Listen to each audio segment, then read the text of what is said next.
എത്രയും പെട്ടെന്ന് ആ ആളിനെ രക്ഷിക്കാനുള്ള ശ്രമമാണ് നടത്തുന്നത്. അതിന്റെ ഭാഗമായിട്ട് തടസ്സമായിരുന്ന ആ മാലിന്യം ഫയർഫോഴ്സ് തന്നെ നീക്കുന്ന ദൃശ്യങ്ങളാണ് നമ്മൾ കണ്ടുകൊണ്ടിരിക്കുന്നത്.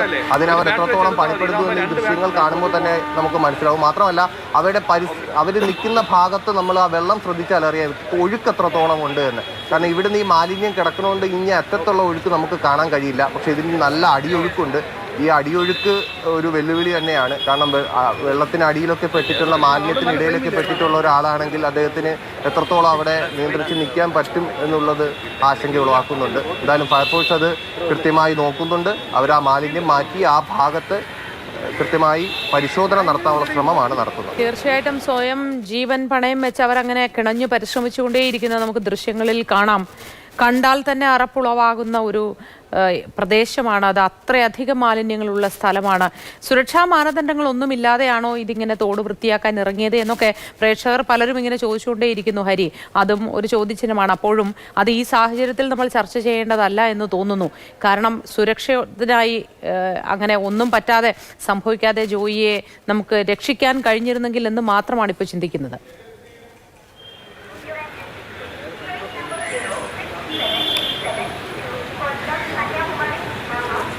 ഉറപ്പായിട്ടും അതായത് ഈ സുരക്ഷാ മാനദണ്ഡങ്ങൾ പാലിച്ചോ എന്നുള്ള ഇപ്പോൾ അവർക്കൊപ്പം ഒരു 3 പേരുണ്ടായിരുന്നു. അവരിൽ ഒരാളുടെ പ്രതികരണം നമ്മൾ കേട്ടു. അദ്ദേഹം സംസാരിക്കുമ്പോൾ തന്നെ അദ്ദേഹത്തിൻ്റെ വാക്കുകൾ ഇടറുന്നുണ്ടായിരുന്നു. അപ്പോൾ അങ്ങനെ ഒരു മനുഷ്യൻ്റെ അടുത്ത് പോയി നിങ്ങൾ സുരക്ഷാ സംവിധാനങ്ങൾ ഉപയോഗിച്ചില്ലേ എന്ന് ഈ സമയത്ത് നമുക്ക് ചോദിക്കാൻ പറ്റില്ല. എന്തായാലും അദ്ദേഹത്തിനൊരു അപകടം സംഭവിച്ചു ജോയി എന്നൊരാൾക്ക്. അദ്ദേഹത്തിന് ഒപ്പമുണ്ടായിരുന്നവർ അത് കണ്ടു. കൃത്യമായി ഫയർഫോഴ്സിനെയും നാട്ടുകാരെയൊക്കെ വിളിച്ചറിയിച്ചു. ഈ അപകടത്തിൽപ്പെട്ടയാളെ രക്ഷിക്കാനുള്ള ശ്രമങ്ങൾ തുടങ്ങുന്നു. 2 മണിക്കൂറോളമായി ഒരു വളരെ ചെറിയൊരു സ്ഥലത്ത് അദ്ദേഹത്തെ ഇതുവരെ രക്ഷിക്കാൻ പറ്റിയില്ലല്ലോ എന്നുള്ളൊരു ആശങ്കയുണ്ട്.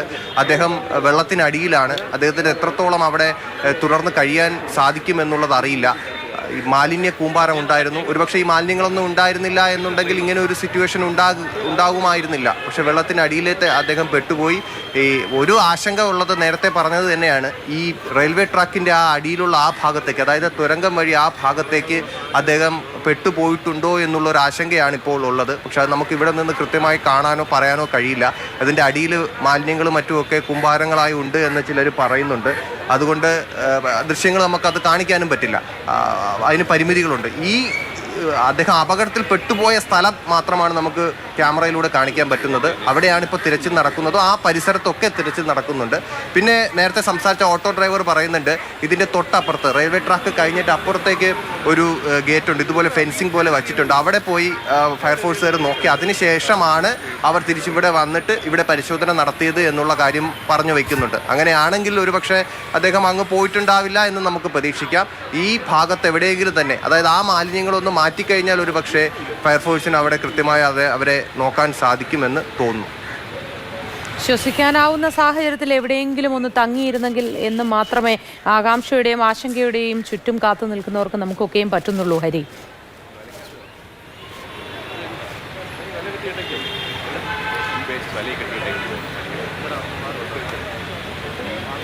എങ്ങനെയെങ്കിലും അദ്ദേഹം എവിടെയാണോ പെട്ടുപോയത് ആ ഭാഗത്തേക്ക് ഈ ഫയർഫോഴ്സിലെയും സ്കൂബ ടീമിലെയും ഏതെങ്കിലും ഒരാൾക്ക് അദ്ദേഹത്തെ ഒന്ന് കൈപ്പിടിയിൽ കിട്ടിയെങ്കിൽ എന്ന് ഇവിടെ നിന്ന് തോന്നുന്നുണ്ട്. പക്ഷേ നിർഭാഗ്യവശാൽ ഈ മാലിന്യങ്ങൾ അതിന് തടസ്സമാവുന്നുണ്ട്. അതിനെ മാറ്റുകയാണ് ഫയർഫോഴ്സുകൾ പണിപ്പെടുന്നത്. ആദ്യം അതിൻ്റെ വലയിലൊക്കെ കെട്ടി മാറ്റി അവർ അത് ചെയ്യുന്നുണ്ട്. അത് ചെയ്തതിന് ശേഷം അദ്ദേഹം വീണ ആ ഭാഗത്ത് പരിശോധന നടത്താനുള്ള ശ്രമമാണ് ഫയർഫോഴ്സും സ്കൂബ ടീമും ഇപ്പോൾ നടത്തിക്കൊണ്ടിരിക്കുന്നത്. കുറേ നേരമായി 2 മണിക്കൂറോളമായി പരമാവധി ആ മലിനജലത്തിൽ അവർ മുങ്ങി തപ്പുന്നുണ്ട്. എത്രത്തോളം പണിപ്പെടുന്നു എന്ന് നമുക്ക് ചിന്തിക്കാവുന്നതേ ഉള്ളൂ. 2 മണിക്കൂറോളം ഇത്രയും ടീം അംഗങ്ങൾ ഒരു മലിനജലത്തിൽ ഒരു ജീവന് വേണ്ടി കഷ്ടപ്പെടുന്നത് കാണുമ്പോൾ, രക്ഷാപ്രവർത്തനം കാണുമ്പോൾ അവർ എത്രത്തോളം അത് സഹിക്കുന്നു എന്നുള്ളത് നമുക്ക് മനസ്സിലാക്കാവുന്നതേ ഉള്ളൂ. അപ്പോൾ അങ്ങനെ ഒരു രക്ഷാപ്രവർത്തനം പുരോഗമിക്കുമ്പോൾ അദ്ദേഹത്തെ എത്രയും പെട്ടെന്ന് കണ്ടെത്താൻ കഴിയണേ എന്നുള്ളതാണ് ഇവിടെ നിൽക്കുന്ന പലരും ഇവിടെ പരിസരത്തൊക്കെ നിൽക്കുന്നുണ്ട്. ഇതെന്താ സംഭവിക്കുന്നത്, ഫയർഫോഴ്സ് എങ്ങനെ അദ്ദേഹത്തെ തിരയുന്നു എന്നുള്ള കാര്യങ്ങളൊക്കെ നോക്കാൻ ഈ റെയിൽവേ ട്രാക്കിൻ്റെ പരിസരത്തും ഒപ്പം തന്നെ പ്ലാറ്റ്ഫോമിൻ്റെ ഭാഗത്തുമൊക്കെ ഒരുപാട് പേർ നിൽക്കുന്നുണ്ട്. പിന്നെ ഞങ്ങൾ മാധ്യമപ്രവർത്തകരുമുണ്ട്. അപ്പോൾ എത്രയും പെട്ടെന്ന് അദ്ദേഹത്തെ കണ്ടുകിട്ടട്ടെ, അദ്ദേഹത്തിൻ്റെ തിരഞ്ഞ് കണ്ടുപിടിക്കാൻ ഫയർഫോഴ്സിനെ കൊണ്ട് സാധിക്കട്ടെ എന്നുള്ള ഒരു പ്രാർത്ഥനയുമായിട്ടാണ് പലരും ഇവിടെ നിൽക്കുന്നത്. 2 മണിക്കൂറിലേറെയായി മാരായമുട്ടം സ്വദേശി ജോയി ഇങ്ങനെ അവിടെ വൃത്തിയാക്കുന്നതിനിടെ ശുചീകരണ പ്രവർത്തനങ്ങൾ നടത്തുന്നതിനിടെ ഒഴുക്കിൽപ്പെട്ടിട്ട്, പക്ഷേ അപ്പോഴും ആ ഒഴുക്കിൽപ്പെട്ടു എന്ന് പറയുന്ന പ്രദേശത്തിനടുത്തുപോലും ഈ രക്ഷാപ്രവർത്തനം നടത്തുന്ന സ്കൂബ ടീമിന് എത്താൻ കഴിയുന്നില്ല എന്ന് പറയുന്നത് തികച്ചും നിർഭാഗ്യകരം തന്നെയാണ്. ഈ സാഹചര്യത്തിൽ ചർച്ച ചെയ്യേണ്ടതല്ല, അല്ലെങ്കിൽ ചർച്ച ചെയ്യരുത് എന്ന് വിചാരിച്ചാൽ പോലും അതിന് സാധിക്കുന്നില്ല. കാരണം അവിടേക്ക് എത്താൻ ഒരു ഇഞ്ച് പോലും നീങ്ങാൻ ഈ മാലിന്യ കൂമ്പാരം അനുവദിക്കുന്നില്ല.